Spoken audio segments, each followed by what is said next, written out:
ከለውጥ ወዲህ መንግስት የመገናኛ ብዙሃንና የጋዜጠኞችን ነጻነት ለማረጋገጥ ተስፋ ሰጪ ስራዎችን ስለመስራቱ የመገናኛ ብዙሃን ባለስልጣን አስታወቀ። ኢትዮጵያ አርታያን ማህበር የዓለም የፕሬስ ነጻነት ቀንን በፓናል ውይይት እያከበረ ይገኛል። በዚሁ መድረክ ጋዜጠኞች፣ የመገናኛ ብዙሃን ባለሙያዎችና የተለያዩ ሀገራት አምባሳደሮች ተገኝተዋል። ኢትዮጵያ ከ2010 ዓ.ም ወዲህ በፈተና ውስጥ ሆና የመገናኛ ብዙሃንን ነጻነት ለማረጋገጥ የሰራችው ስራ ተስፋ ሰጪ እንደነበር የመገናኛ ባለስልጣን ምክትል ዋና ዳይሬክተር ዮናታን ተስፋዬ ተናግረዋል። ሪፎርም ከተደረገባቸው ተቋማት መካከል የመገናኛ ብዙሃንን አዋጅ ለማሻሻል እየተሰራበት ያለውን ስራ በማሳየነትም ጠቅሰዋል። የዓለም የፕሬስ ነጻነት ቀን በሰው ሰራሽ አስተውሎት ወቅት ሲከበር በርካታ እድሎችና ፈተናዎችን ይዞ ስለመምጣቱም ነው የተገለጸው። የፕሬስ ነጻነቱ ከቴክኖሎጂ መስፋፋት ጋር ተዳምሮ የጋዜጠኝነትን ስነ ምግባር በመጣስ የሐሰተኛ መረጃዎች ስርጭት መስፋፋትም ጋር ፈተና እንደገጠመው ነው እየተጠቆመው። ይህንን ለመከላከል ታዲያ የተለያዩ ተግባራት በመንግስት በኩልም እየተተገበሩ ስለመሆናቸው በዚሁ መድረክ ላይ ተነስቷል። ይህንኑ ጉዳይ ይዘን ነው የምንቀጥለው። ተመልካቾቻችን ተጨማሪ መረጃዎችን ለመጋራት በቀጥታ መስመራችን ላይ እንግዳ ጋብዘናል። እንግዳችን አቶ ዮናታን ተስፋዬ የኢትዮጵያ አርታያን ማህበር ያዘጋጀውን መድረክ ዛሬ ሲከታተሉ ነበረ። ቀደም ሲልም እሳቸው ያነሱትን ሀሳብ ማሳያ አድርገን አንስተናል። የመገናኛ ብዙሃን ባለስልጣን ምክትል ዋና ዳይሬክተር ናቸው። ከእሳቸው ጋር ቆይታ እናደርጋለን። እጅግ አድርገን እናመሰግናለን አቶ ዮናታን ስለ ጊዜዎት ስለሚያነሱልንም ሀሳብ። ቀደም ሲል እያነሳን ነበረ ከሚዲያ ነጻነት ጋር ተያይዞ በተለይ መንግስት ከለውጡ ማግስት የፕሬስ ነጻነትን ለማረጋገጥ እየሰራቸው ያሉ ስራዎች ምንድን ናቸው? እውነት ነው። ባለፉት 6-7 ዓመታት ውስጥ የኢትዮጵያ መንግስት በርካታ ዘርፎች ላይ የሪፎርም ስራዎችን እየሰራ ቆይቷል። እነዚህ የሪፎርም ስራዎች ያው ቀጣይነት ያላቸው ናቸው። በዚህ ውስጥ አንዱ የሚዲያ ዘርፉ ነው። የሚዲያ ዘርፉ ደግሞ በስፋትም በኳሊቲም እንዲያድግ ብዙ ስራዎች ሲሰሩ ቆይተዋል። ከዚህ ውስጥ የህግ ማሻሻያዎች አሉ። ከህግ ማሻሻያው ደግሞ አስቻይ ሁኔታ ፈጥሯል። በዛ ውስጥ በርካታ ሚዲያዎችን መመዝገብ፣ ፈቃድ መስጠት፣ በፊት ይከለከሉ የነበሩት ወደ ሀገር ውስጥ እንዲገቡ፣ በሀገር ውስጥም ደግሞ ቀና የሆነ ፕሮሰስ ያልበዛበት የምዝገባና የፈቃድ አሰጣጥ ስርዓት ከማንበር ባሻገር ባለፉ በርካታ ዓመታት በተለይም ከለውጡ ዓመታት በፊት በነበረው የሚዲያ ኢንዱስትሪ ላይ ያጋጥሙ የነበሩ በርካታ ችግሮች አሉ። አጠቃላይ ከፖለቲካ ስርዓታችን ወዘተርፈ የሚመጡ እነሱንም ታክል ከማድረግ አንጻር ወይም እነሱን ከመቅረፍ አንጻር ብዙ ስራዎች ሲሰሩ ቆይተዋል። በተለይም ሚዲያዎች አካባቢ ላይ ሆን ብለው ከሚያጠፉት ካልሆነ በስተቀር በአመዛኙ በስህተት የሚጠፉ ጥፋቶች ይኖራሉ። እነዚህን ከማስተካከል አንጻር የአቅም ግንባታ ስራዎችን ስንሰራ ቆይተናል። ከተለያዩ አጋር አካላትም ጋር እንደዚሁ ስንሰራ ነበረ።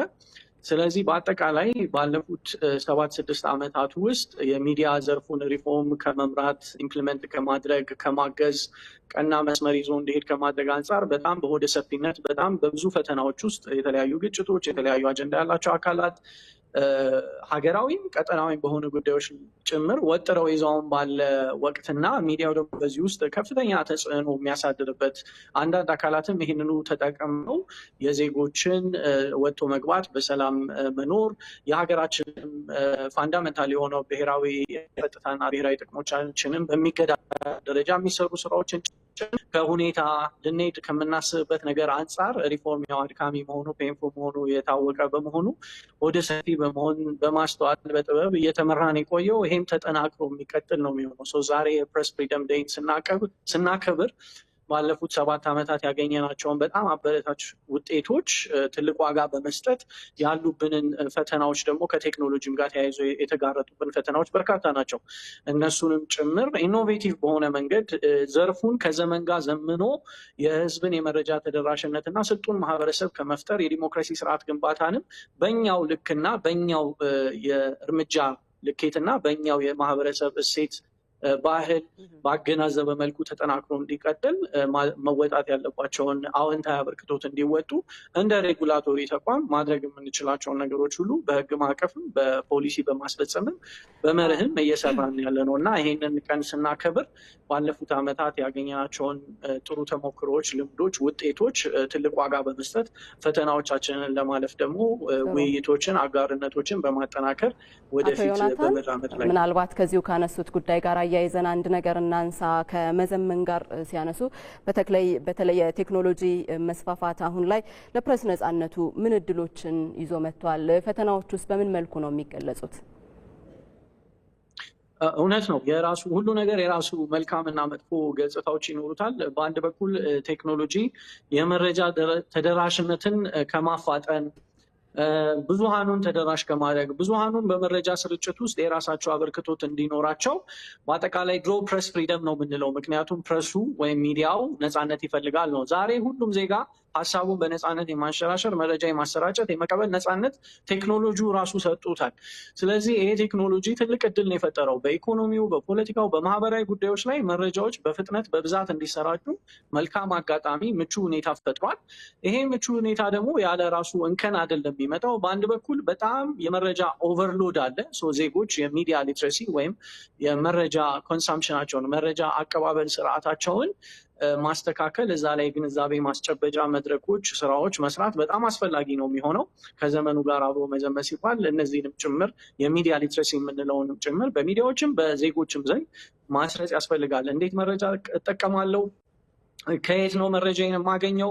መረጃው ትክክለኛና ሀቀኛ መሆኑን እንዴት ነው ማረጋግጠው? የሚሉ ጉዳዮች ላይ ሰፊ የሆነ ስራ መሰራት አለበት። በዚህ ዘርፍ ደግሞ መገናኛ ብዙሃን ባለስልጣንም ሌሎች ባለድርሻ አካላትም ሰፊ የሆኑ ስራዎችን ሊሰሩ ያስፈልጋል። በሌላ በኩል ለእኛም ፈተና የሆነብን ለሀገርም ለሌሎች ሀገራትም ጭምር ፈተና የሆነው ነገር ይሄ ሌጋሲ ሚዲያ የምንለው ልክ እንደናንተ ያለው ይሄ ትራዲሽናል ቴሌቪዥኑ፣ ሬዲዮ፣ አጠቃላይ ብሮድካስተሮች እና ፕሪንት እየተፈተኑ ያሉበት ለእኛም ስራችን ደግሞ እንደዚሁ በጣም ማሰብ የሚፈልገው ነገር ቴክኖሎጂ ያመጣው ወይም ሶሻል ሚዲያዎች በኩል ያለው የመረጃ ስርጭት ከፍጥነቱና ብዙሃኑን ተደራሽ ከማድረጉ ጋር ተያይዞ የሌጋሲ ሚዲያው ወይም ደግሞ ትራዲሽናል ሚዲያው